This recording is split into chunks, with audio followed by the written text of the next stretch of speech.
सभी का स्वागत है। मैं हूं सुमित और वीकली एक्सपायरी से एक दिन पहले भारतीय बाजारों में आज कुछ प्रॉफिट टेकिंग सेकंड हाफ के अंदर आते हुए दिखाई पड़ी, जहां पे शुरुआत में तो मार्केट्स ने 17,300 के ऊपर शुरुआत करी और एक अच्छी तेजी भी दिखाई और क्यूज बेहतर थे तो गैप अप शुरुआत देखने को मिली, लेकिन धीरे धीरे स्लाइड डाउन मार्केट्स में आता हुआ दिखाई पड़ा और स्लाइड डाउन तो फ्रंट लाइन इंडेक्स में, निफ्टी बैंक में, मिड कैप इंडेक्स में, स्मॉल कैप इंडेक्स में, जो कि हायर लेवल से कुछ हद तक ईज आउट होते हुए दिखाई पड़े। मेजरली मार्केट्स में आईटी आज कुछ हद तक सपोर्टिव था। मेटल में एक अच्छी बाइंग देखने को मिल रही थी, चाहे आप Tata steel, JSW steel, front line में सेल या फिर एमओएल जैसी कंपनियों को देख लें जहां पर एक अच्छा मूव देखने को मिल रहा था, या फिर सेलेक्टिव आईटी कंपनियों के अंदर आज कुछ हद तक बाइंग मार्केट्स के अंदर बनी हुई थी। इन दोनों के अलावा अगर आज कुछ थोड़ा बहुत मूव था तो ऑयल एंड गैस में अलग अलग अकॉर्डिंगली मूव आ रहा था। मिसाल तौर पर एक समय पर गैस कंपनियां जो हैं, चाहे वो एमजीएल हो, आईजीएल हो, गुजरात गैस हो, तीनों में जोरदार तेजी देखने को मिल रही थी।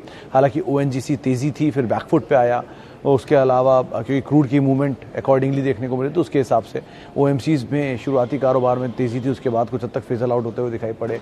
सेकंड हाफ में आज मूव था टाटा कम्युनिकेशन जैसे स्टॉक्स में, जहां पे एक अच्छी खरीदारी बनते हुए दिखाई पड़ी। पूरा टाटा ग्रुप इनफैक्ट बजिंग था आज। टीटीएमएल हुआ, टिन प्लेट हुआ, टाटा कॉफ़ी, टाटा कंज्यूमर या फिर टाटा कम्युनिकेशन, टाटा स्टील, इन सभी कंपनियों के अंदर एक अच्छा मूव आता हुआ दिखाई पड़ रहा था। तो अलग अलग स्टॉक्स में अलग अलग स्टोरीज के अकॉर्डिंग कुछ मार्केट में मूव बनते हुए दिखाई पड़ रहे थे और सेलेक्टिव मूव मार्केट में स्टॉक स्पेसिफिक स्टोरीज के हिसाब से चलते हुए दिखाई पड़ रहे थे। तो कुछ सेक्टर जो शुरुआती तेजी में थे वो सेकंड हाफ के अंदर फिजल आउट होते हुए दिखाई पड़े।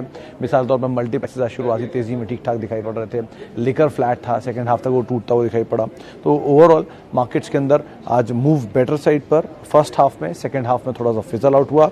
मेटल, पावर दोनों सेक्टर में एक अच्छी तेजी देखने को मिल रही थी। बिकवाली थी आज फार्मा में, ऑयल एंड गैस स्पेस के अंदर, जो कि प्रेशर के साथ कामकाज कर रहा था। इसके अलावा आज निफ्टी बैंक के अंदर प्रेशर था और साथ साथ जो एचडीएफसी बैंक जैसे जाइंट बैंक थे जहां पे एक बड़ा ब्लॉक भी हुआ था, वो भी आज कुछ हद तक ईज आउट होते हुए दिखाई पड़े थे। चलिए अब सवाल जवाब का सिलसिला शुरू कर लेते हैं और कुछ सवालों को भी शामिल कर लेते हैं। पहला सवाल जो मेरे पास फिलहाल आया हुआ है वो है IRCTC 800 रुपये के दाम पर।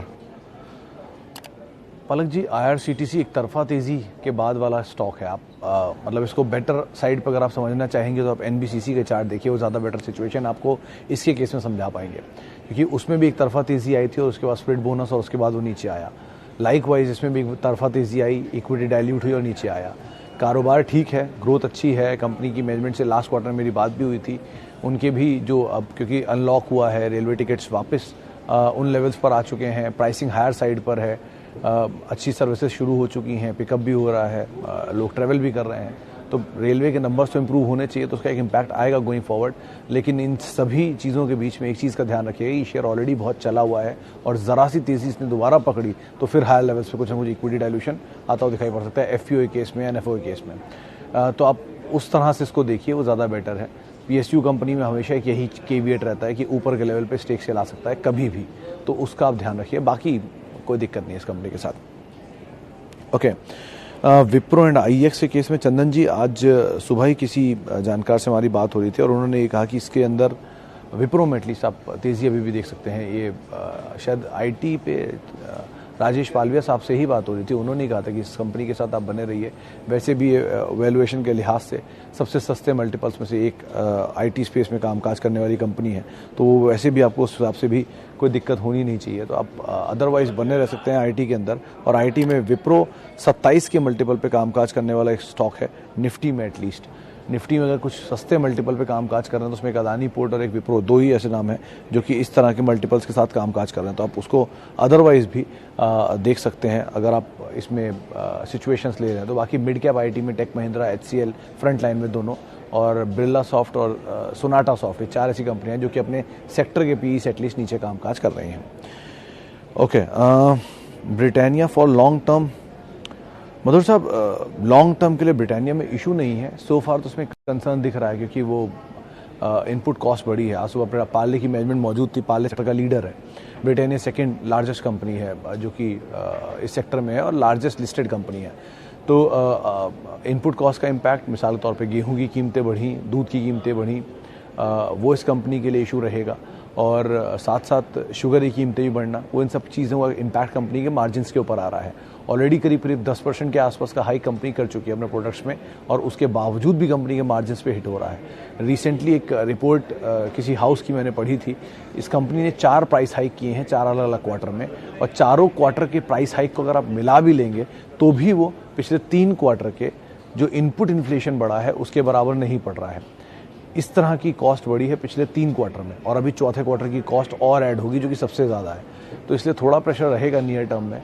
आप over a period of time SIP वे में जाना चाहते हैं तो फिर भी ठीक है, लेकिन स्लोली एंड स्टेडली इसमें जाइएगा, आउट राइटली इसमें उतरने की ज़रूरत नहीं है। कंपनी ठीक है, सिचुएशन सिनेरियो थोड़ा सा बिगड़ा हुआ दिखाई पड़ रहा है। Okay, Nykaa is better than other new age company. Sir, Nykaa के केस में प्रॉफिटेबिलिटी तो कम ही है। न्यू एज बिजनेस में आप अब किसको क्या कैटेगरी करना चाहते हैं उस पर डिपेंड करता है। सो फार अलग अलग सेगमेंट की कंपनियां लिस्ट हुई, मिसाल के तौर पे फिनटेक लिस्ट हुए, मिसाल के तौर पे new age delivery companies Zomato ऐसी लिस्ट हुई। सो फार नायका ऐसी कंपनियां भी लिस्ट हुई, and car trade and XYZ बहुत सारी। तो इतने सारे अलग अलग बिजनेसेस में से कौन से सेगमेंट को आप केटर करना चाह रहे हैं उसको देखिए, और बाकी अगर आपको लगता है नायका बेटर है तो 4 क्वार्टर और रुक जाइए, अपने आप ही सिचुएशन सही हो जाएगी। क्या होगा, थोड़ा महंगा हो जाएगा, 1000 रुपये महंगा हो जाएगा मैक्सिमम, लेकिन ये तो क्लियर हो जाएगा ना एटलीस्ट कि इस कंपनी की प्रॉफिटेबिलिटी किस तरह की है। तो इतनी जल्दी कोई भी कंक्लूजन में मत उतरिए कि लॉन्ग टर्म के लिए कंपनी बढ़िया है, आने दीजिए, let them prove the metal fast. कैसी सिचुएशन सिनेरियो बनती है गोइंग फॉरवर्ड, उसके बाद आप कॉल लें, वो ज़्यादा बेटर नहीं है। एटलीस्ट थोड़ा सेफ होके आप काम कर सकते हैं। आपको ही अगर आज बोला जाए कि TCS और नायका में कंपेयर करिए तो ऑब्वियसली बात है आपको TCS ही दिखाई पड़ेगी, उसने अपना मेटल प्रूफ कर दिया इतने सालों में, इतने तरह के रिसेशंस में। लेकिन ये एटलीस्ट अब तक अभी 1 क्वार्टर 2 क्वार्टर के नंबर में ही आप डिसाइड कैसे करेंगे। तो इसलिए स्टेडी रहिए, थोड़ा समय दीजिए, अपने आप सिचुएशन क्लियर हो जाएगी, ज़्यादा बेटर रहेगा। ओके, जुबिलेंट फूड, विनोद साहब जो अभी थोड़ी पहले ब्रिटानिया पे हम बात कर रहे थे, सेम चीज़ मैं इसके लिए बोलूँगा। जुबिलेंट फूड के केस में भी आटे की कीमतें बढ़ना, यानी गेहूँ बढ़ा है 45% 50% के आसपास, बेस के तौर पे वो इस्तेमाल होता है। चीज़ की कीमतें बढ़ी हैं, मिसाल के तौर पे वो मिल्क प्रोडक्ट बढ़े, और चीज़ इनके लिए 200-250 करोड़ रुपए के आसपास केवल ये चीज़ यूज़ कर डालते हैं 1 साल में, तो इनके लिए वो कॉस्ट भी बढ़ी होगी। लेकिन क्योंकि वो फर्दर पास ऑन करने की कैपेसिटी रखते हैं, पिज्ज़ा में डोमिनेंट हैं, तो ये चीज़ वो मिनिमाइज़ कर लेंगे गोइंग फॉरवर्ड। थोड़ा थोड़ा आप ज़रूर ऐड कर सकते हैं, कोई इशू नहीं है इसके अंदर।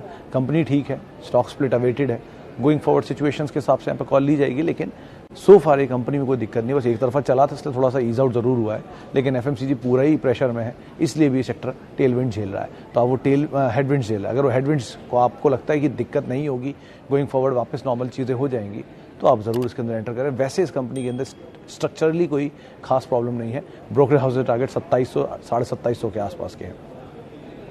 ओके, वर्लपूल ऑन CP क्या हुआ नितिन साहब? CP तो मुझे समझ में नहीं आया, लेकिन हाँ वर्लपूल ज़रूर समझ में आ गया। वर्लपूल मैं अभी कुछ नंबर्स देख रहा था, शायद ट्वीट भी करूँगा थोड़ी देर में। जो 23 मार्च सन 2020 था, यानी जिस दिन बाज़ार में सबसे बड़ा फॉल था, लोअर सर्किट एक कुछ दिन देर के लिए लगा था, लॉकडाउन की शुरुआत हुई थी, जहाँ से बाज़ार ने एक दूसरी रफ्तार पकड़ी, नई रफ्तार पकड़ी है। वो दिन से अब तक कई ऐसे शेयर हैं जो कि मल्टी बैगर हो चुके हैं, TTML, CG पावर, XYZ, बहुत सारे नाम गिना दूंगा, जो 7500 या 8000% तक चल चुके हैं। लेकिन उनमें कुछ शेयर ऐसे हैं जो नहीं चले हैं, वो उसी भाव पर हैं। मिसाल के तौर पे PNB, मिसाल के तौर पे वर्लपूल, मिसाल के तौर पे हिताची, मिसाल के तौर पे HUL, ये ज़्यादा नहीं चले हैं। फाइज़र, ये उन्हीं दाम के आसपास घूम रहे हैं। इसका मतलब ये है कि बहुत लार्जली अंडर परफॉर्मर है, जबकि कंपनी क्वालिटी में ख़राब नहीं है। वर्लपूल मल्टीनेशनल जाइंट है, हिताची मल्टीनेशनल जाइंट है, HUL मल्टीनेशनल जाइंट है, PNB PSU का सेकंड लार्जेस्ट बैंक है, Pfizer world largest pharmaceutical companies में से एक है। तो इनमें ऐसा कोई प्रॉब्लम नहीं है, लेकिन over a period of time चले नहीं हैं। तो ये बात सही है कि थोड़ा बहुत इनमें परफॉर्मेंस आ सकता है, बट 2 साल लगा दिए इन्होंने वो स्विंग लेकर वापस उन्हीं जगह पहुंचने में। तो आपको अगर बड़े पेशेंस हैं, अगर आपके अंडर मतलब कैपेसिटीज़ हैं इस चीज़ की कि आप इस तरह के भाव से घबराएंगे नहीं, तो एक बार को आप सोच सकते हैं। क्योंकि आउट परफॉर्मिंग कंपनीज़ के साथ जाना ठीक नहीं है। Under performing companies under performing क्यों है? इसीलिए कि वो कुछ सही नहीं है उनमें। ये नॉन परफॉर्मिंग है, मतलब एटलीस्ट स्टेबल है। तो जो ज़्यादा चले नहीं हैं वो एक बार को फिर भी रीजनेबली दिखाई पड़ रहे हैं। नंबर्स ख़राब नहीं है, सिचुएशन ठीक है। आप अगर समय दे सकते हैं, पेशेंस रख सकते हैं, तो आप यहाँ पर कॉल भी ले सकते हैं। ओके, एसबीआई पे अनिल जी, ये मतलब लार्जेस्ट पीएसयू बैंक है। कल गाबा सर से बातचीत हुई थी, उन्होंने इसमें कहा था कि आप इसको हमेशा अपने पोर्टफोलियो में संभाल के रखिए लॉन्ग टर्म के हिसाब से। पीएसयू बैंकिंग बास्केट को अगर आप कभी प्ले करना चाहते हो तो एसबीआई सेफेस्ट ऑप्शन है आपके लिए। बाकी सब में फिर कुछ ना कुछ इश्यूज़ आ सकते हैं, लेकिन इनमें इश्यूज़ आएंगे, कम आएंगे। इश्यूज़ का मतलब ये है क्योंकि बैंक्स जो होता है वो ब्लड फ्लो की तरह होता है। कहीं भी कोई भी किसी सेक्टर में दिक्कत आएगी, beat telecom, beat power, beat energy, beat coal, beat FMCG, हर जगह पे बैंक्स का एक्सपोजर होता है। तो जहाँ भी प्रॉब्लम आएगी बैंक्स में प्रॉब्लम ज़रूर आएगी। अब प्रॉब्लम आएगी तो सबसे लीस्ट अफेक्टेड जो होंगे वो लार्जेस्ट बैंक्स में एसबीआई, आईसीआईसीआई, एचडीएफसी, क्योंकि बहुत ही कंजर्वेटिव होते हैं, बहुत ही संभल के, या बहुत बड़ी लोन बुक है उसका छोटा सा हिस्सा ये देते हैं किसी ना किसी सेक्टर को, तो इसलिए इन पर बहुत इंपैक्ट नहीं आता। तो इसलिए इनको आप आराम से संभाल के अपने पोर्टफोलियो में रख सकते हैं। Okay, Mastek 2900, should I exit and switch to TCS, Infosys, HCL for better returns? Sir, switch करने का लॉजिक थोड़ा मुझे गलत लगता है। आप ऐसे समझिए कि टोल की लाइन नहीं होती, 1 लाइन, 2 लाइन, 3 लाइन, एक से निकले दूसरे में घुसे, दूसरे निकले तीसरे में घुसे, एंड ऑफ द डे आप वहीं खड़े रहते हैं जहाँ से आप शुरू करते हैं। उसकी वजह ये है कि ये लाइन भी चलेगी, वो लाइन भी चलेगी, वो लाइन भी चलेगी, समय लेंगे सब अपना अपना। तो टीसीएस ख़राब नहीं है, एचसीएल ख़राब नहीं है, इन्फोसिस ख़राब नहीं है, और मास्टिक भी ख़राब नहीं है। ये चारों कंपनियां अच्छी हैं, चारों के अपने अपने फील्ड्स हैं, चारों के अपने अपने स्पेशलाइजेशन है, और चारों की अपनी ग्रोथ स्टोरीज हैं, चारों के अपने वैल्यूएशन भी हैं। सब कुछ महंगे, कुछ सस्ते हैं। तो किसी समय पर एक ही कंपनी महंगी होती है, किसी समय पर वही कंपनी सस्ती भी हो जाती है। इन्फोसिस एक समय पर टीसीएस से महंगी होती थी, आज सस्ती होती थी, आज टीसीएस से महंगी है, आज टीसीएस उससे सस्ती है, एचसीएल उससे सस्ती है। तो लाइक वाइज एडजस्टमेंट चलते रहेंगे। तो ऐसा जो चल रहे हैं इसलिए नहीं, और वो नहीं चल रहा है इसलिए नहीं, आपको स्विच करना है। अच्छी कंपनी आप स्विच कर इसमें बने रहिए। नया निवेश करना चाहते हैं तो उनमें से किसी को चुन लीजिए, वो ज़्यादा बेटर ऑप्शन रहेगा। एटलीस्ट आपका पोर्टफोलियो भी डाइवर्सिफाई हो जाएगा और आपके पास ज़्यादा सेविंग भी आ जाएंगी। आप ऐसे कॉल ले सकते हैं। ओके, अच्छा जी, रुचि सोया आईपीओ ओपनिंग टुमारो। शिवम साहब, रुचि सोया का आईपीओ नहीं है, पहली चीज़ तो एफपीओ है जो कल से खुल रहा है। रुचि सोया के केस में 2-3 बड़ी क्लासिक सी चीज़ें हैं, आप उसे समझने की कोशिश करिएगा। पहली चीज़, रुचि सोया में इश्यूज तो थे ही पहले, जब इसे श्री पतंजलि या बाबा रामदेव ने ख़रीदा था। उसके बाद जो कंपनी का डेट था, उस डेट को ईज आउट करने के लिए उन्होंने पूरी डेट को फिनेंस करा लिया था एसबीआई से। वो फिनेंसिंग का फंड उन्होंने यूज़ करके रुचि सोया में डेट को चुकाया, और जो कैश जनरेट कंपनी करती है उससे वो धीरे धीरे धीरे धीरे अपने आप को डेट फ्री कर रहे हैं। 82% प्रमोटर का स्टेक है, और फिर एफपीओ लेके आ रहे हैं।